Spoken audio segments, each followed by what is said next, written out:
Hi guys, it's Robyn here, and today I'm going to be teaching something I sort of made up recently, ready for Christmas. I'm doing it obviously in a different style here at the kitchen table. So this is what we're going to be going for. I'm calling this my Macrame shooting star. It's basically a circle of cords instead of a dowel with normal hanging cords on with just some square knots. I've left the dangly bits quite long because I think it's quite sweet and it gives it that whoosh shooting star effect. But ultimately this can also be a really good pattern if you've got leftovers, because up to here doesn't take an awful lot of cord. It's this that puts the length in. So we're going to see how we get on by making a second one now. I'm going to use some of my new professional macrame cord to do that, and I'm going to try and demonstrate it to you. So obviously you can see that this is quite a long cord. Like I said, it's been chopped at the bottom here. So I'm going to give you some measurements and we'll see how we get on. And yeah, so this is what we're going to be making. We're going to be forming a circle with the cord and hanging cords onto that circle. And then we're going to be tying some square knots for this simple pattern to make a macrame shooting star. Okay, so the first step to create our circle is to cut a cord. Actually, all of these cords are going to be 60 centimetres. And I folded that cord in half, so these are the ends put together, and I folded it in half. And then I've hung my other cords, which are also 60 centimetres, which is quite long. You could probably do them a bit shorter, to be honest with you, but I always seem to work in like the length of my table. So I have put these 60 centimetre lengths onto this cord the same way I would with a dowel, which I'll quickly demonstrate for you. You should be familiar with this. This is a lark's head knot. So you fold your 60 centimetre cord in half and match the ends together, and then you bring them under and then grab the ends and pull them through and pull it tight. Right, so how many of those 60 centimetre ends do you need? Well, you definitely need one, which is your hanging one. And then, as you may be able to see here, this is a 5-pointed star. And for each point, there needs to be 3. So that's going to be 15. 1, 2, 3. So that's going to be our first arm. 1, 2, 3. That's going to be our second arm. 1, 2, 3. That's going to be our third arm, she says. 1, 2, 3. That's going to be our fourth arm. And then there's only 2 here, and that's because this end is going to be the third item. 13. So that's 14 hanging cords and the 1 cord, which is dowel. So it is 15 in total, but that's 14 hanging and 1 here. So now that I've clarified that for you, we're literally just going to take the end of this, put it through the leftover loop, and we're going to pull it as tight as we can, and that will slide the knots round. This pattern will make quite a big circle, so if you pull it quite tight like that, that will close the hole up a little bit for us, like so. So if we try and remember which one the top cord was, that's why I've got things on a clipboard today, so hopefully this will help us out a little bit. And we're going to go round and we're going to start tying knots for each arm. Cool. Here's what we're going to be doing next. This was that top cord that we've pulled everything nice and tight through. Now this is why a clipboard can be really useful, because this pattern can get a bit confusing. So what we're going to do is we're going to flip everything upside down, like so, and we're going to identify this top cord and the cord next to it. We're going to tie a square knot here, and I'm going to clip it to my board to do so. So that was the top string and the next string along. Okay, hopefully you guys have seen a square knot before, but for those of you who haven't, we are going to be leaving the middle strings down. We're going to be imagining a number 4 shape. We're going to press our finger into the middle. We're going to make sure that this cord on this side goes over the top of the 4's tail, and then pinching these cords in the middle, we're going to take this one and tuck it under and out through this hole. So if we grab the end of it, we're going to tuck it under our pinch fingers and out through the hole.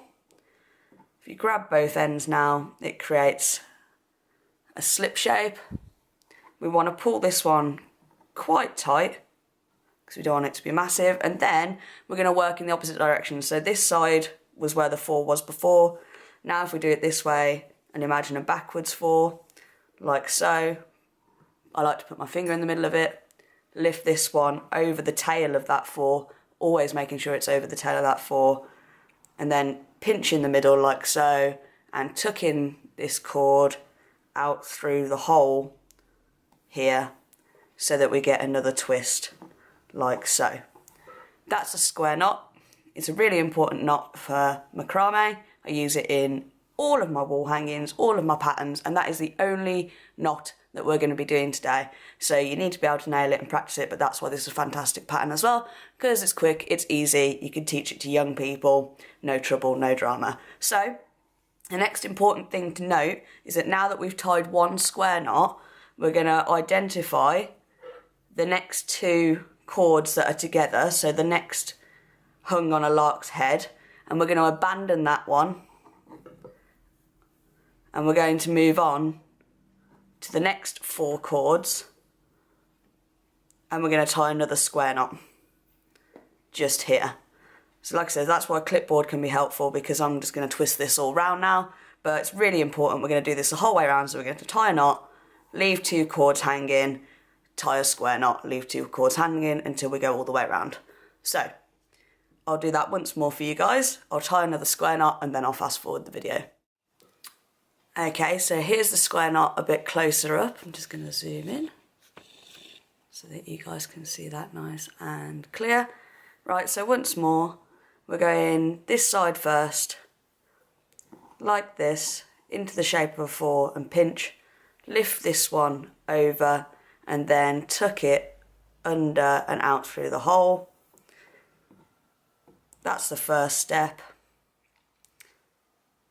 Pull it nice and tight, and then we're going to do it the other way around. So we're going to make a 4 but backwards, take the tail, take this cord over the tail, and then we're just going to push that under and out through the gap. If you pull these down a bit and make sure they're flat before you pull it taut, that can be really helpful as well. Try and make it equal tightness to the one that you did. So once again, now that we've tied that, we're going to identify the next 2 cords and leave them. We're not going to work with those. And then we're going to pick out the next 4 cords and actually tie it there. And we're going to do that all the way around till we get to the start again. So once you've done that, this is what you should have. Let me just focus in. So we've got, you can almost see it forming. This is going to be the top. This is going to be his 2 little arms. I say his. And this is going to be the bottom 2. So you can see how it's going to be coming out. So that's knots, string hanging, knot, 2 strings hanging, knot, 2 strings hanging, knot, 2 strings hanging, knot, 2 strings hanging. Perfect. Okay, so this next step we are going to be learning and then repeating it all the way around the star again. So this is one of my square knots, and either side of it it's got 2 hanging cords. And what we're going to do is we're going to pick the closest to the square knot cord, and we're just going to get rid of that other one. And on the same side, the closest to the square knot cord, and get rid of the other one. We're then going to look at the square knot, and we're going to abandon the most outer edges of the square knot cords as well. So we're going to pick the middle ones up. We're just going to forget those and leave them there. We're going to take this cord that we've took from the other side, and now we're going to tie our square knot here using these cords as the outer cords instead. And we're going to pay particular attention to how tight we tie it, because this part here is going to sit straight. It's going to form the shape, or the shape of the star. So just be careful, don't pull it too tight, don't pull it too loose either. So let me just demonstrate that. That's just a quick square knot. So that was part one, and I'm just going to pull it to about there, check that it looks nice, which it does, and then do the other side of it. Gently pull it so that it looks nice. You can always, with these knots, hold the middle and push them down a little bit as well. So just be careful with that. You don't want you kind of want straight lines really at this point. You don't want hoops sticking out. So these are our abandoned chords here. We don't need those. And then these are the two new chords that we picked up. Right, now you need to go around and repeat that on each square knot.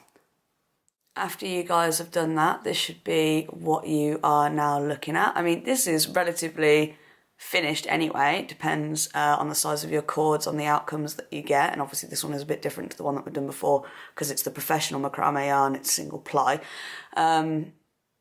So yeah, so as you can see, it's sort of formed. Sorry, let me just get that into focus for you. So it's formed straight lines here, which describe the arm of the star. You could just put a single twist in here, but what we're actually going to do is we're going to look at the first knot and those little legs that we abandoned earlier, and we're going to use those abandoned legs on either side to tie one more knot, which forms a nicer shape for the arm. So I'll give you a demonstration of that in a second, but it's just so you understand it. So it's the first knot that we tied, we abandoned its arms. So now we're going to find those on either side. This one's ones are hiding. Here they are here. This is the first knot. This is his arm that we abandoned.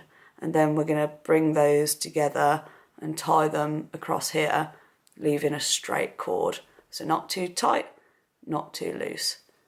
Right, I'll do that now so that you can imagine that. So I've identified those as you've just seen, so I'll just whip all of these chords out of the way for now. And I'm just going to pull it to the right tightness, the right tension, and tie that square knot once more so you can see how that goes. So you can see it's forming its arms like so. And then just tie the second part like that. So now that makes the perfect point, as you can see. So if I rotate everything a little bit and just take a look at that arm that I've just done, I'm going to look at the first knot here, lift it up and pull his arm out, the one that we abandoned earlier. I'm going to look to the other side of where I want to do my work, to this one here, identify the first knot, pull that cord out, and then we're going to use those cords to tie onto the central cord and abandon the previous external arms, if you will, and tie another square knot. And as you hopefully can see, it's starting to form that final outline of the 5-pointed star. Ooh. I'll just tie that once more. As you can see, I do the first part of the square knot and I test where I want it to be and how straight I want those arms to look, and then I do the second part. So I do pull it tight halfway through-ish to see where it's gonna lie on the chords. So hopefully you all can see that. And I'm going to repeat that now, going all the way around. Okay, so once you've gone all the way around, this is what you should come out with. This is pretty much finished. It doesn't matter which chord you use as your top chord, that's going to be up to you. I kind of feel like the ends are a bit blunt though. So what I'm actually going to do, I don't know how secure they'll be, is I'm just going to go to the very end and just put a single twist here, just to sort of point out the ends. I did do that on this one as well, so you can sort of see. It's too close. Right, you can sort of see here, there's just a little blip on the end. Yeah, that was a good sound effect. So I'm going to do that as well, so I'm just going to tie a single twist on the ends. So just to be clear, I do that by literally just taking these middle chords and putting one over the other in a single twist, like that.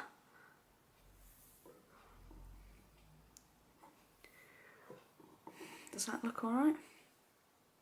Yeah, it does actually. So then when you sort of flatten it out, it just looks a bit nicer. So yeah, I'm going to go with that. You don't have to do that, but I think that's probably for the best, really. If you choose to hang this, I'm thinking about hanging this on a door, so it's a nice Christmassy door hanger. You obviously just want to take 2 cords from the very top where that twist is and tie a knot in them. You can do that by keeping the cords together, wrapping it around your finger and pulling that through. It's a very basic knot, and that is quite a well supporting knot, as in when you put pressure on it here, it will just get tighter and tighter on the cord, so that's quite nice. What you might also want to bear in mind is if you are going to trim this, which I certainly will recommend, so you can afford to have a shorter cord to begin with, is I normally go with the idea that the shooting star bit should probably be about 3 of these. So go 1, so it should be 2 more below this for it to look nice. So it's like a 3-part hanging in the end. It's got a section at the top, which is 1/3 of it, and then it's got 2 more thirds below for the space. So I would probably go ahead and go 1, 2, 3, and I would cut it about here. I say this because with the first one, let's just pop that there for a second. I actually think I've cut these a bit too short, really. It's 1, 2, oh no, well, if they were just a little bit longer, I think it would look nicer, just a little bit longer. So just bear that in mind before you go trimming things short. It actually kind of looks nicer if it's long, because then it forms like a long dangly hanging.